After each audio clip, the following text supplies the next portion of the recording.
Hello अंकित, मैं आज तो कतई नहीं आ सकती। हो सके तो सब अकेले मैनेज कर लेना। क्यों, क्या हुआ माही? तुम्हारी तबीयत ठीक नहीं क्या? नहीं, मेरी तबीयत सही है। दरअसल मनु की आंखों की जांच के लिए उसे लेकर डॉक्टर के पास जाना है। क्या हुआ मनु की आंखों को? अंकित की आवाज़ में चिंता घुल गई। वो कल शाम को जब स्कूल से वापस आया तो कहने लगा कि आंखों में कुछ चुभन सी महसूस हो रही है। रात भर में उसकी आंख सूजकर लाल हो गई है। आज 11:30 बजे का डॉक्टर विपिन से समय ले रखा है। मैं तुम्हारे साथ चलूं? अंकित ने प्यार से पूछा। नहीं अंकित, माँ मेरे साथ जा रही है। डॉक्टर विपिन के हॉस्पिटल में मनु का नाम पुकारे जाने पर माही अपनी माँ के साथ डॉक्टर के कमरे में गई। डॉक्टर विपिन ने जैसे ही माही को देखा तो बस देखते ही रह गए। आज तक ना जाने कितनी ही लड़कियों से उनकी अपने हॉस्पिटल में और हॉस्पिटल के बाहर मुलाकात होती रही, लेकिन दिल की गहराइयों पे उतर जाने वाला इतना आकर्षक चेहरा विपिन की नज़रों के सामने से कभी नहीं गुजरा था। माही ने डॉक्टर का अभिवादन किया तो वो अपने आप में पुनः वापस लौटे। अभिवादन का जवाब देते हुए डॉक्टर ने माही और उसकी माँ को सामने की कुर्सियों पर बैठने का इशारा किया। मनु की आंखों की जांच कर डॉक्टर विपिन ने बताया कि उसकी बाईं आंख में संक्रमण हो गया है, जिसकी वजह से ये दर्द हो रहा है। आप घबराइए नहीं, बच्चे की आंखों का दर्द ठीक हो जाएगा, पर आंखों के इस संक्रमण का इलाज लंबा चलेगा और इसमें भारी खर्च भी आ सकता है। हकीकत जानकर माँ का रो रो कर बुरा हाल हो रहा था। माही मम्मी को हौसला बंधाने का प्रयास करती हुई किसी तरह घर पहुंची। पिताजी भी हकीकत जानकर सख्ते में आ गए। माही के जन्म के 12 साल के बाद मनु का जन्म हुआ था। इतने सालों के बाद दोबारा बच्चे के जन्म देने के कारण माँ को शर्मिंदगी सी महसूस हो रही थी। वो कहती, माही बेटा, लोग क्या सोचेंगे? बुढ़ापे में पहुंच गई पर बच्चे पैदा करने का शौक नहीं गया। माँ, आप ऐसा क्यों सोचती हैं? माही ने समझाते हुए कहा, आपने मुझे राखी बांधने वाला भाई दिया है, जिसकी बरसों से हमको चाहत थी। आपकी अब जो उम्र है, इस उम्र में तो आज की आधुनिक लड़कियां शादी करती दिखाई देती हैं। आपको गलत सलत कोई भी बात सोचने की जरूरत नहीं है। गोरा चिट्टा नीली आंखों वाला 10 वर्ष का प्यारा सा मनु अभी तो आंखों में ढेर सारा विस्मय लिए दुनिया को देखने के योग्य भी नहीं हुआ था कि उसकी एक आंख प्रकृति के सुंदरतम नज़ारों को अपने आप में कैद करने में पूर्णतः असमर्थ हो चुकी थी। परिवार में सबकी आंखों का नूर अपनी खुद की आंखों के नूर से वंचित हुआ जा रहा था और वे कुछ भी करने में असमर्थ थे। 15 दिन के बाद जब वो मनु को लेकर चेकअप के लिए दोबारा हॉस्पिटल गई, तब डॉक्टर विपिन ने उसे समझाते हुए बताया, माही जी, कीटाणुओं के संक्रमण ने मनु की एक आंख की पुतली पर गहरा असर किया है और उसमें एक सफ़ेद धब्बा भी बन गया है, जिसकी वजह से उसकी आंख की रोशनी चली गई है। कम उम्र का होने के कारण उसकी सर्जरी संभव नहीं है। माही तो दम साधे उनकी बातें सुनती रही और मन ही मन सोचती रही कि काश कोई चमत्कार हो और उसका भाई ठीक हो जाए। डॉक्टर विपिन ने आगे कहा, उचित समय आने पर हम आई बैंक से संपर्क करके मनु की आंखों के लिए कोई डोनेटर ढूंढ लेंगे और जैसे ही वो मिल जाएगा, सर्जरी करके उसकी आंख को ठीक कर देंगे। पर इस काम के लिए आपको इंतजार करना होगा, डॉक्टर विपिन ने आश्वासन दिया। माही भारी कदमों और उदास मन से वहां से चल दी। मनु की आंख का इलाज संभव तो था, लेकिन कठिन भी उतना ही था। समय एवं पैसा दोनों का बलिदान ही उसके इलाज की प्राथमिक शर्त बन गए थे। पिताजी अपनी मर्यादित आय में जैसे तैसे घर का खर्च चला रहे थे। बेटे की तकलीफ और उसके इलाज के खर्च ने उन्हें उम्र से पहले ही जैसे बूढ़ा बना दिया था। उनका दर्द महसूस करके माही भी दुखी होती रहती। मनु की चिंता में उसने कॉलेज के अलावा और कहीं आना जाना कम कर दिया था। यहाँ तक कि अंकित, जिसे वो दिल की गहराइयों से चाहती थी, उससे भी जैसे वो कट के रह गई थी। डॉक्टर विपिन शायद उसकी मजबूरी को भांप चुके थे। उन्होंने माही को हौसला बंधाया कि वो पैसे की चिंता ना करे। अगर सर्जरी जल्द करनी पड़ी तो पैसे का इंतजाम वो खुद कर देंगे। अच्छे डॉक्टर होने के साथ साथ विपिन एक सहृदय इंसान भी है। दरअसल विपिन उम्र में माही से 3-4 साल ही बड़े होंगे। जवान मन का तकाजा था कि वो जब भी माही को देखते उनका दिल बेचैन हो उठता था। वो हमेशा इसी इंतजार में रहते कि कब वो मनु को लेकर उसके पास आए और वो उसे जी भर के देख सके। न जाने कब माही डॉक्टर विपिन के हृदय में बैठ गई, उन्हें पता ही नहीं चला कि तभी विपिन ने मन ही मन फैसला किया। उधर माही डॉक्टर विपिन के मन में अपने प्रति उठने वाले प्यार की कोमल भावनाओं से पूरी तरह अनजान थी। वो अंकित के साथ मिलकर अपने सुंदर सहजीवन के सपने संजोने में मगन थी। उसके लिए विपिन एक डॉक्टर से अधिक कुछ भी ना थे। हाँ, वो उनकी बहुत इज्जत करती थी, क्योंकि उसने महसूस किया था कि डॉक्टर विपिन एक आकर्षक व्यक्तित्व के स्वामी होने के साथ साथ नेकदिल इंसान भी है। समय अपनी चाल से चलता रहा। देखते ही देखते 1 वर्ष का समय कैसे गुजर गया पता ही नहीं चला। एक दिन फोन की घंटी बजी तो अंकित का फोन समझकर माही ने फोन उठा लिया और हेलो माही जी, मैं डॉक्टर विपिन बोल रहा हूँ। मैंने ये बताने के लिए आपको फ़ोन किया है कि यदि आप मनु को लेकर कल 12 बजे के करीब हॉस्पिटल आ जाएं तो बेहतर होगा। दूसरे दिन माही हॉस्पिटल पहुंच गई। मनु का चेकअप करने के बाद डॉक्टर विपिन माही की ओर मुखातिब हुए। माही जी, मेरे ख्याल से अब मनु की सर्जरी में हमें देर नहीं करनी चाहिए, और इससे भी अधिक खुशी की बात यह है कि निकुंज आई बैंक से हमें डोनेटर भी मिल गया है। सच डॉक्टर साहब, मैं आपका ये उधार कभी नहीं चुका सकूंगी। उसकी आंखों में आंसू उभर आए। डॉक्टर विपिन के हाथों मनु की आंख की सर्जरी सफलतापूर्वक संपन्न हुई। परिवार के लोग दम साधे उसकी आंख की पट्टी खोलने का इंतजार कर रहे थे। सर्जरी के तुरंत बाद डॉक्टर विपिन ने उसे बताया कि मनु की सर्जरी सफल तो रही, लेकिन उसकी आंख का विजन पूर्ण रूप से वापस लौटने में कम से कम 6 महीने का वक्त और लगेगा। ये सुनकर उसे तकलीफ तो हुई थी, लेकिन साथ साथ ये तसल्ली भी थी कि उसका भाई फिर से इस दुनिया को अपनी स्वस्थ आंखों से देख सकेगा। माही जी, मैंने आपसे वादा किया था कि आपको कभी नाउम्मीद नहीं होने दूंगा। विपिन ने उसकी गहरी आंखों में झांकते हुए कहा। मैंने आपको दिया अपना वादा पूरा किया। माही ने संकोच से अपनी पलकें झुका दी। फिर मिलेंगे, कुछ निराश भाव से डॉक्टर विपिन ने कहा और मुड़कर चले गए। उस दिन एक लंबे अरसे के बाद माही बिना किसी बोझ के बेहद खुश मन से अंकित से मिली। उसे तनाव रहित और खुश देखकर अंकित को भी बेहद खुशी हुई। अंकित, कितने लंबे अरसे के बाद आज हम फिर मिल रहे हैं, क्या तुम खुश नहीं? माही ने उसका हाथ अपने हाथ में थामकर प्यार से दबाते हुए पूछा। ऐसी बात नहीं है, मैं तुम्हें अपने इतने नजदीक पाकर बेहद खुश हूँ। खैर मेरी बात जाने दो, मुझे ये बताओ कि अब मनु कैसा है? वो ठीक है ना? हाँ, उसे एक नेक डोनेटर मिल गया है, जिसकी बदौलत वो अपनी नन्ही नन्ही आंखों से अब सब कुछ देख सकता है। आज मुझे लगता है जैसे उसे नहीं, मुझे आंखों की रोशनी वापस मिली हो। सच, उसकी तकलीफ से परे मैं कुछ भी साफ साफ नहीं देख पा रही थी। हर पल यही डर लगा रहता था कि यदि उसकी आंखों की रोशनी वापस नहीं मिली तो उसके गम में कहीं मम्मी या पापा को कुछ ना हो जाए। उस दाता का और डॉक्टर विपिन का एहसान हम उम्र भर नहीं भुला सकेंगे। अच्छा तुम बताओ, तुम्हारा भांजा वरुण किस तरह दुर्घटना का शिकार हुआ? मैंने सुना तो बेहद दुख हुआ। कितना हंसमुख और जिंदा दिल था वो।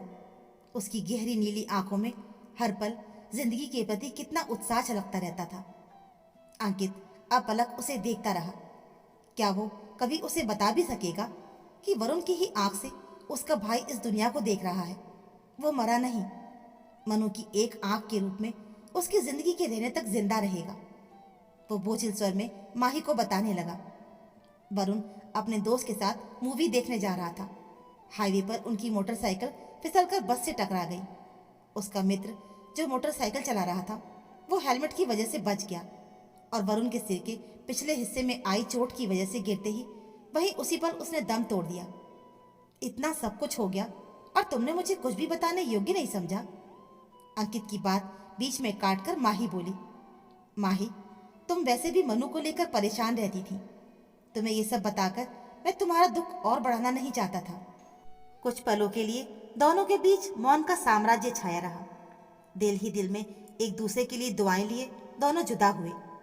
अंकित से मिलकर माही घर लौटी तो डॉक्टर विपिन को एक अजनबी युगल के साथ पाकर वो आश्चर्य में पड़ गई। नमस्ते डॉक्टर साहब। माही ने विपिन का अभिवादन किया। प्रत्युत्तर में अभिवादन कर डॉक्टर विपिन ने अपने साथ आए युगल का परिचय करवाया। माही जी, ये मेरे बड़े भैया आकाश एवं भाभी रीना है। भाभी, ये माही जी है। रीना भाभी उठ खड़ी हुई और बोली, आओ माही, हमारे पास बैठो। उन्हें भी माही पहली ही नजर में पसंद आ गई। अंकल जी, हम अपने देवर डॉक्टर विपिन की ओर से आपकी बेटी माही का हाथ मांगने आए हैं। भाभी ने आने का मकसद स्पष्ट किया। यह सुनकर माही को लगा जैसे किसी ने उसे ऊंचे पहाड़ की चोटी से नीचे खाई में धकेल दिया हो। उसे अपने कानों पर विश्वास नहीं हुआ कि वो जो सुन रही है वो सच है या फिर एक सपना। भाभी का प्रस्ताव सुनते ही माही के माता पिता की आंखों में एक चमक आ गई। उन्होंने तो कभी सपने में भी नहीं सोचा था कि उनकी बेटी के लिए इतने बड़े घराने से रिश्ता आएगा। क्या हुआ माही, तुम हमारे प्रस्ताव से खुश नहीं? माही के चेहरे का उड़ा हुआ रंग देखकर भाभी ने पूछ लिया। विपिन और आकाश दोनों ही उसे देखने लगे। विपिन का दिल ये सोचकर तेजी से धड़कने लगा कि कहीं माही ने इस रिश्ते से मना कर दिया तो। नहीं भाभी जी, ऐसी कोई बात नहीं है। दरअसल आपका प्रस्ताव मेरे लिए अप्रत्याशित है, इसलिए कुछ पलों के लिए मैं उलझन में पड़ गई थी, पर अब मैं ठीक हूं। जबरन मुस्कुराते हुए माही ने कहा, मैंने तो विपिन को सिर्फ एक डॉक्टर के नजरिए से देखा था। विपिन ने कहा, सच तो यह है माही जी कि जिस दिन तुम पहली बार मेरे हॉस्पिटल में अपने भाई को लेकर आई थी, उसी दिन तुम्हें देखकर मेरे मन ने मुझसे कहा था कि तुम्हारे योग्य जीवन साथी की तलाश आज खत्म हो गई। और आज मैं परिवार के सामने अपने मन की बात रखकर तुम्हें अपना जीवन साथी बनाना चाहता हूँ। अब फैसला तुम्हारे ऊपर है। विपिन, मुझे सोचने के लिए कुछ वक्त दीजिए। क्या आप मुझे कुछ दिन का वक्त दे सकते हैं? माही ने उनकी ओर देखते हुए दोनों हाथ जोड़ दिए। जरूर। आकाश, जो अब तक चुप बैठा था, बोल उठा। शादी जैसे अहम मुद्दे पर जल्दबाजी में कोई भी फैसला लेना उचित नहीं होगा। तुम इत्मीनान से सोचकर जवाब देना। हम भी उम्मीद का दामन कभी नहीं छोड़ेंगे, क्यों विपिन? भाभी ने विपिन की ओर देखा। जी भाभी, विपिन ने हंसते हुए कहा। जलपान की बाद सबने फिर एक दूसरे का अभिवादन किया और अलग हो गए। आज की रात माही के लिए कयामत की रात बन गई थी। ये प्रश्न बार बार उसके मन में कौंधते रहे। क्या मुझे विपिन का प्रस्ताव स्वीकार कर लेना चाहिए? यदि मैंने ऐसा किया तो अंकित का क्या होगा? हमारे उन सपनों का क्या होगा जो हम दोनों ने मिलकर संजोए थे? नहीं नहीं, मैं अपने प्यार का दामन नहीं छोड़ सकती। मैं विपिन से साफ शब्दों में मना कर दूंगी। नए रिश्ते को बनाने के लिए पुराने रिश्तों से मुंह मोड़ लेना कहाँ की रीति है। सोचते सोचते माही को विपिन की याद आ गई। उसने खुद को टोका कि माही, तुम डॉक्टर विपिन के बारे में क्यों नहीं सोच रही? तुमसे प्यार करके उन्होंने भी तो कोई गलती नहीं की। कितना चाहते हैं वो तुम्हें, तभी तो एक इतना बड़ा डॉक्टर दिल के हाथों मजबूर होकर तुम्हारे पास चला आया। भूल गई क्या जो उन्होंने मनु के लिए किया है? यदि उनका सहारा ना होता तो क्या तुम्हारा मनु दुनिया को दोनों आंखों से फिर से देख पाता? खबरदार माही, तुम गलती से भी अपने दिमाग में इस गलत फहमी को मत पाल बैठना कि विपिन ने तुम्हें पाने के इरादे से मनु के लिए इतना सब कुछ किया। आखिर तुम दुनिया की अंतिम खूबसूरत लड़की तो नहीं हो सकती ना? दिल ने उसे उल्हाना दिया। विपिन के जाने के बाद पापा मम्मी से हुई बातचीत का एक एक शब्द उसे याद आने लगा। माँ ने उसे समझाते हुए कहा था, बेटी, ऐसे मौके जीवन में बार बार नहीं आते। समझदार इंसान वही है जो हाथ आए मौके को हाथ से ना जाने दे, उसका सही इस्तेमाल करे। बेटी, हो सकता है ऐसा मौका तुम्हारी जिंदगी के दरवाजे पर दोबारा दस्तक ना दे। विपिन बहुत ही नेक लड़का है, सुंदर है, सुशील है, और सबसे अहम बात यह है कि वो दिल से चाहता है। ये कभी ना भूलना बेटी कि हमने मनु के इलाज की मदद के लिए कितने लोगों के सामने अपने स्वाभिमान का गला घोटकर हाथ फैलाए थे। जब अपनों ने हमारा साथ छोड़ दिया तब विपिन ने गैर होते हुए भी हमारा दामन थामा था। अंकित, अगर तुम्हारा प्यार है तो मनु तुम्हारा फर्ज है। फर्ज निभाने में जिसने तुम्हारा साथ दिया वही तुम्हारा जीवन साथी बनने योग्य है, क्योंकि सदियों से चली आ रही प्यार और फर्ज की जंग में जीत हमेशा फर्ज की ही हुई है। दिमाग के किसी कोने से माही को सुनाई पड़ा। मम्मी पापा के दबाव में आकर माही ने डॉक्टर विपिन से शादी करने का फैसला ले लिया। वो इस बात से दुखी थी कि अंकित को ये बात वो कैसे समझाएगी, लेकिन उसने एक निर्णय ले लिया कि वो अंकित से मिलने आखिरी बार जरूर जाएगी। माही की बातें सुनने के बाद अंकित तय नहीं कर पा रहा था कि वो किस तरह अपनी प्रतिक्रिया को दर्शाए। वो माही को दिल से चाहता था और अपनी जिंदगी उसके साथ हंसी खुशी बिताने का मंसूबा बना रहा था। उसका सपना आज हकीकत की कठोर धरातल से टकराकर चकनाचूर हो गया था और वो कुछ भी करने में असमर्थ था। उसने कभी सपने में भी नहीं सोचा था कि उसकी अपनी गरीबी और लाचारी उसकी जिंदगी से इस कदर खिलवाड़ करेगी। यदि वो अमीर होता तो क्या मनु के इलाज के लिए अपनी तरफ से योगदान नहीं देता? अपना हृदय कड़ा करके और आवाज में संतुलन बनाकर अंकित बोला, माही, मैं तुम्हारी मजबूरी समझ सकता हूँ, पर तुमसे तो मैं यही कहूँगा कि हमें समझदार प्रेमियों की तरह हंसी खुशी एक दूसरे से अलग होना चाहिए। प्यार कोई ऐसा नहीं कि दूरियां पैदा होने पर दम तोड़ दे। प्यार किया है तो उसे निभाने के लिए शादी करना कतई जरूरी नहीं। प्लीज तुम मेरी चिंता नहीं करना, मैं अपने आप को संभाल लूंगा। पर तुम वचन दो कि आज के बाद मुझे भुलाकर सिर्फ विपिन के लिए जियोगी। आंखों में आंसू लिए भारी मन से दोनों ने एक दूसरे से विदा ली। माही, आज का दिन यहाँ खत्म हुआ तो क्या हुआ, याद रखना कल फिर आएगा और हमेशा आता रहेगा, और हर आने वाला कल तुम्हारी जिंदगी को और कामयाब बनाए, यही मेरी दुआ है।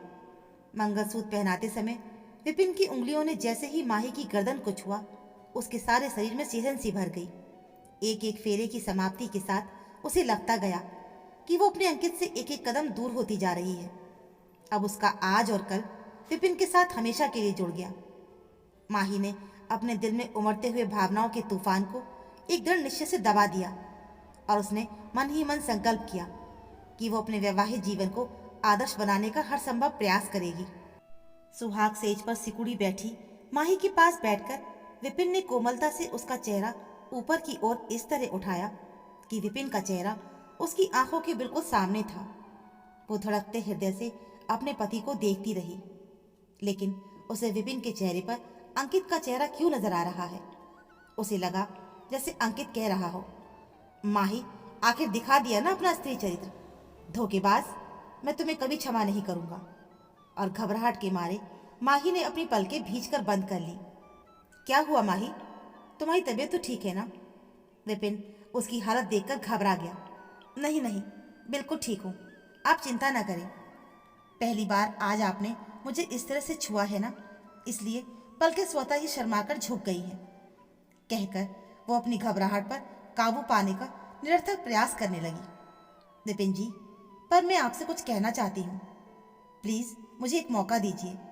मैं अपने मन और दिल पर एक बोझ महसूस कर रही हूँ, जो आपको हकीकत से वाकिफ कराने के बाद ही हल्का हो सकता है। किस बोझ की बात कर रही हो तुम? जो कुछ भी कहना चाहती हो खुलकर कहो। आज से हम नया जीवन शुरू करने जा रहे हैं, और ऐसे में यदि तुम किसी भी बात को मन में रखकर दुखी होती रहोगी तो मुझे अच्छा नहीं लगेगा। विपिन, मैंने आपसे अपनी जिंदगी से जुड़ा एक गहरा राज छिपा के रखा है, और ये छल नहीं तो और क्या। फिर वो अंकित और अपने रिश्ते से जुड़ी हर बात विपिन को बताती चली गई। विपिन, मैं आपको वचन देती हूँ कि मैं अपनी ओर से आपको कभी शिकायत का मौका नहीं दूंगी। अपनी बात खत्म करने के बाद भी वो रो रही थी। गलत बात है माही, आज का ये विशेष अवसर और उसका हर पल हमारी जिंदगी में पहली और आखिरी बार आया है। क्या इन अद्भुत पलों का स्वागत तुम आंसुओं से करोगी? विपिन ने प्यार से उसका चेहरा अपने हाथों में ले लिया। और रही बात तुम्हारे और अंकित के प्रेम की, तो वो तुम्हारा अतीत था, और अतीत की धूल को उड़ाकर अपने वर्तमान को मैला करने में मैं विश्वास नहीं रखता। भूल जाओ सब कुछ। वो रात उनकी जिंदगी में अपने साथ ढेर सारा प्यार और खुशियां लेकर आई। विपिन एक अच्छे पति होने के साथ ही एक आदर्श जीवन साथी भी साबित हुए। पहले ही दिन से माही ने अपनी कर्तव्य निष्ठा द्वारा घर के सभी सदस्यों को अपना बना लिया। शादी के ये 7 साल यूं गुजर गए मानो 7 महीने ही हुए हों। इन सालों में माही ने बेटी ताशी तथा उसके बाद तनय को जन्म दिया। ताशी 5 वर्ष की हो चली थी और तनय अभी 10 महीने का था। जेठ जेठानी भी माही की हर जरूरत का ख्याल रखते थे। माही के खुशहाल परिवार को एक ही ग्रहण वर्षों से खाए जा रहा था कि रीना भाभी की गोद अब तक खाली थी। वैसे भैया भाभी दोनों शारीरिक रूप से पूर्ण रूप से स्वस्थ थे, पर भाभी के गर्भाशय में एक गांठ थी, भाभी को गर्व जरूर ठहरता था, पर गर्व के पनपने के साथ साथ वो गांठ भी पनपने लगती थी, जिसकी वजह से उनका गर्भपात हो जाता था। बार बार ऐसा होने से भाभी के स्वास्थ्य पर गहरा असर पड़ता जा रहा था और इसी बात का गम उन्हें मन ही मन खाए जा रहा था। माही हमेशा भाभी से कहती, भाभी मैं आपसे उम्र में बहुत छोटी हूँ और उम्र एवं रिश्ते के लिहाज से बड़ी भाभी माँ के समान होती है। आप मुझे अपनी देवरानी समझें या बेटी, हर लिहाज से मैं आपको यही कहूँगी कि आप इस बात को कभी मन पर ना लें कि आपकी अपनी कोई संतान नहीं है। मैं अपने दोनों बच्चे आपकी गोद में डालने को तैयार हूँ।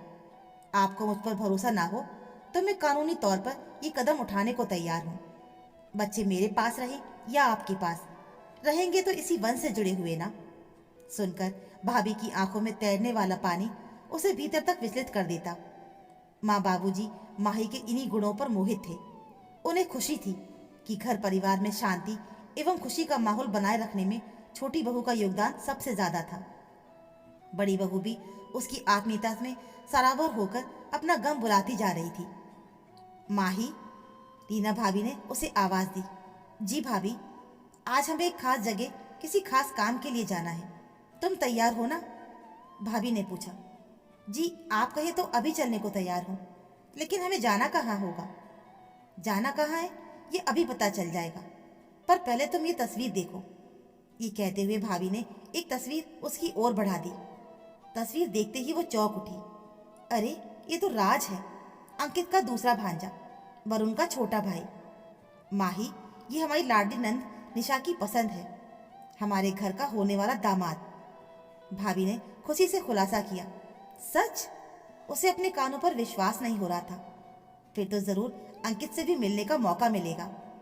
राज साधारण परिवार से जरूर था, लेकिन एक बहुत ही सलीकेदार, सुंदर, पढ़ा लिखा लड़का था।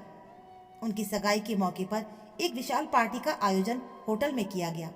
विपिन व माही मुख्य द्वार पर खड़े होकर सभी आने वाले मेहमानों का स्वागत कर रहे थे। अंकित ने वर्षों के बाद माही को देखा तो वो बस अपलक उसे देखता ही रह गया। एक बड़े घराने की बहू जैसी शान उसके अंग अंग से फूट रही थी।